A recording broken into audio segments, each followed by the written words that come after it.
Welcome to Curiosity, the podcast where science meets wonder.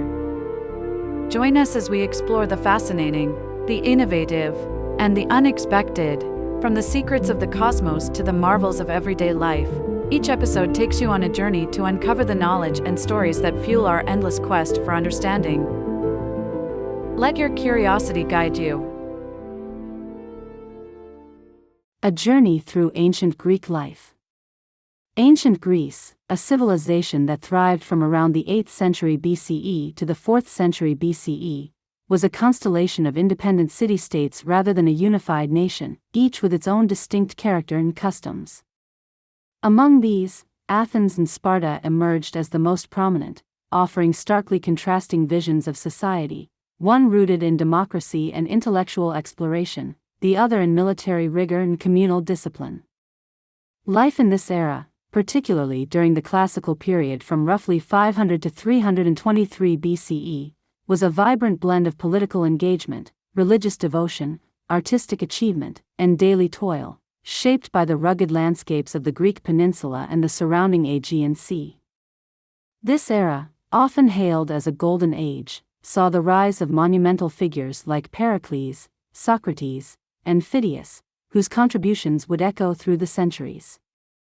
To understand life in ancient Greece, one must imagine a world where the rhythms of agriculture, the fervor of festivals, and the clash of hoplite shields intertwined with profound philosophical debates and breathtaking artistic creations. Picture a morning in Athens, the city stirring under the first rays of sunlight spilling over the Acropolis. A typical Athenian citizen, a freeborn male over the age of 18, might begin his day in a modest home of sun-dried brick, its courtyard open to the sky. Breakfast was frugal yet nourishing, a piece of barley bread dipped in watered wine, perhaps paired with olives or figs plucked from nearby groves. If he owned slaves, he might oversee their tasks, sweeping floors, fetching water from the communal fountain, or grinding grain, before stepping out into the bustling streets. Women, excluded from citizenship, remained within the domestic sphere, spinning wool into thread, weaving cloth, or tending to young children. Their lives unfolded largely behind closed doors, though religious festivals offered rare opportunities to venture into public view, draped in flowing peploi or chitons fastened with bronze pins. As the day progressed, the citizen would likely make his way to the agora, the beating heart of Athenian life. This sprawling marketplace buzzed with activity, merchants shouting over one another to sell glistening olives, jars of honey, or pottery painted with scenes of gods and heroes. The air carried the mingled scents of fresh bread, fish from the harbor, and the sharp tang of olive oil. Beyond commerce, the agora was a social and political crucible. Friends gathered to exchange news, their voices rising above the din, while philosophers like Socrates might be seen cornering a passerby with relentless questions about virtue or justice. Here, democracy was not an abstract ideal but a living practice. Any citizen could ascend the Nix Hill to join the assembly, held some 40 times a year, where they debated and voted on everything from taxes to declarations of war.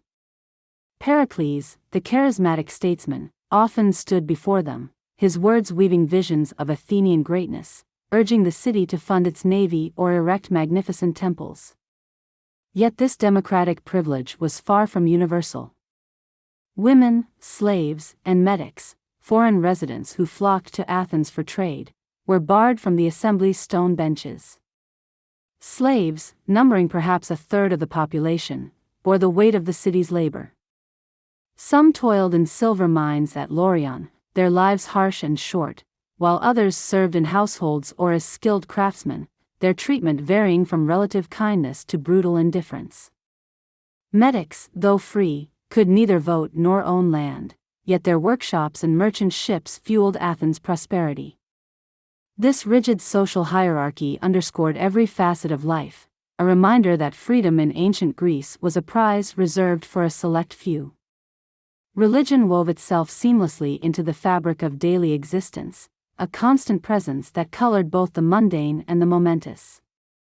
The Greeks honored a pantheon of gods and goddesses, Zeus hurling thunderbolts from Olympus, Athena bestowing wisdom, Apollo guiding the sun across the sky, each tied to natural forces and human endeavors.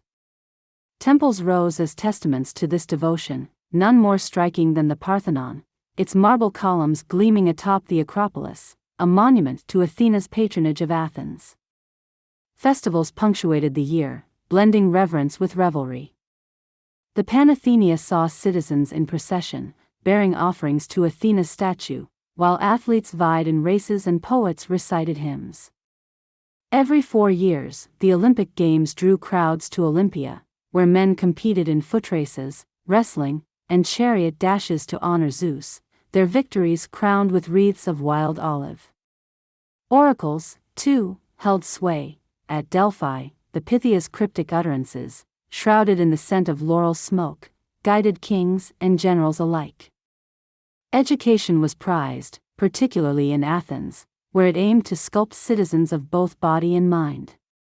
Boys from wealthier families entered school at 7, their days filled with lessons in reading, writing, and arithmetic, often etched onto wax tablets with a stylus.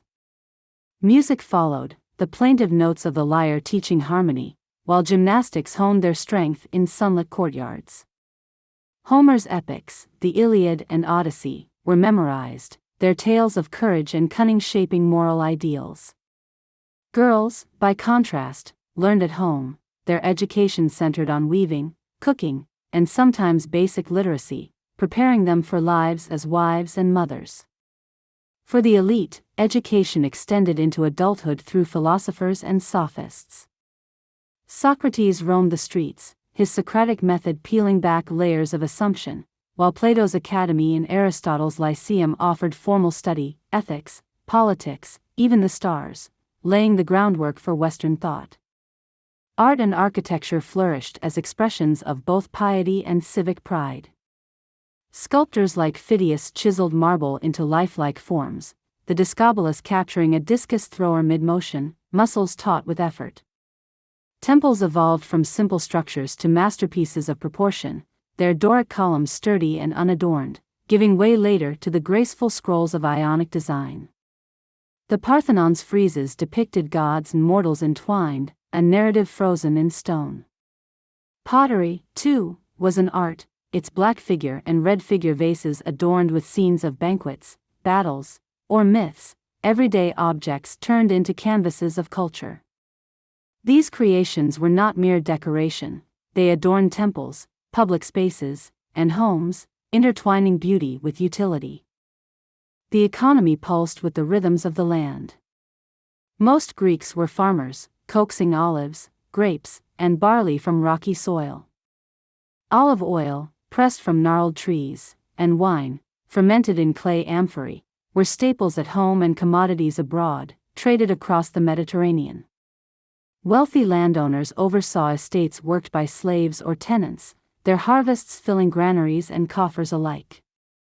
Craftsmen thrived in cities, hammering bronze into armor or shaping clay into vessels, their wares sold in the agora or shipped to distant colonies. Coinage, a Greek innovation, gleamed in silver from Athens' Laurion mines, its owl-stamped drachmas easing trade and signaling the city's might.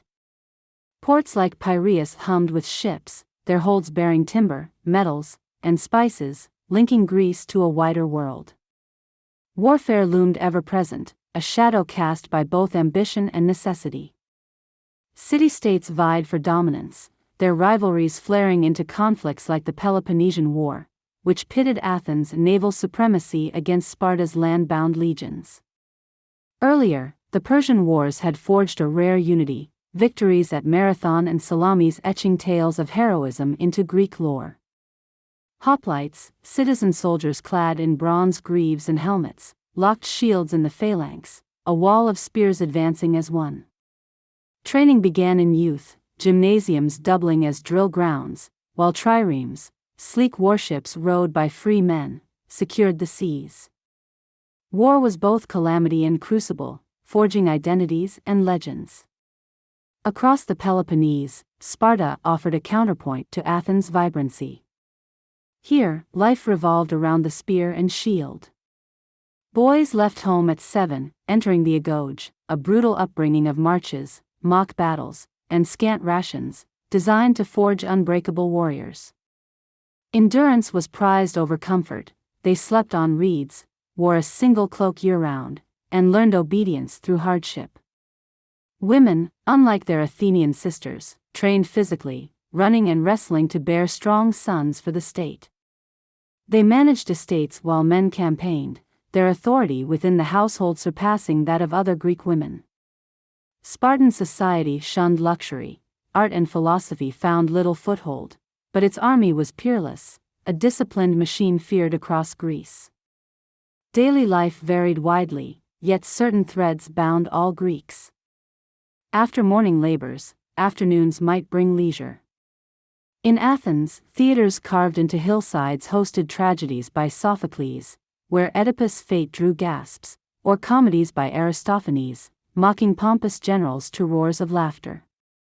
Gymnasiums welcomed men to wrestle or race, their bodies oiled and gleaming, while symposia gathered friends for wine-soaked debates, flutes trilling in the background. Meals were modest but communal, lentil soup or fish for the poor, roasted lamb for the rich, all washed down with wine diluted to temper its strength. Homes reflected means, humble dwellings of mud brick for most, grander villas with frescoed walls for the few. Clothing was practical, a woolen tunic for men, a draped gown for women, its simplicity belying the status signaled by dye or jewelry. Science and medicine, too, took root. Hippocrates penned odes and treatises, urging healers to observe symptoms and shun superstition, while Pythagoras unraveled the mysteries of triangles, his theorems enduring in classrooms today. Astronomers like Aristarchus gazed skyward, daring to suggest the Earth orbited the Sun, a notion centuries ahead of its time. Literature flourished beyond epic poetry. Herodotus chronicled wars with Persia, Thucydides dissected the Peloponnesian strife, their prose weaving history into narrative. Lyric poets like Sappho sang of love, their words carved into memory. Family life centered on continuity. Marriages, arranged by parents, sealed alliances or secured wealth, the bride's dowry a bargaining chip. Children were raised with purpose, boys for citizenship or combat, girls for the hearth, while filial duty demanded care for aging kin. Death brought ritual, bodies washed, coins placed on eyes for Charon's fairy, graves marked with stele recounting the deceased's virtues. Belief in an afterlife, shadowy in Hades' realm, spurred offerings to ease the journey. The Olympic Games stood as a pinnacle of Greek unity, a sacred pause amid strife. Athletes converged on Olympia's dusty fields, their feats, leaping, hurling javelins, or driving chariots through clouds of dust, celebrated with hymns to Zeus.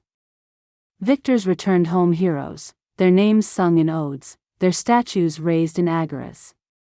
This spectacle, like the shared reverence for Homer's tales, knit the fractious city-states into a cultural whole.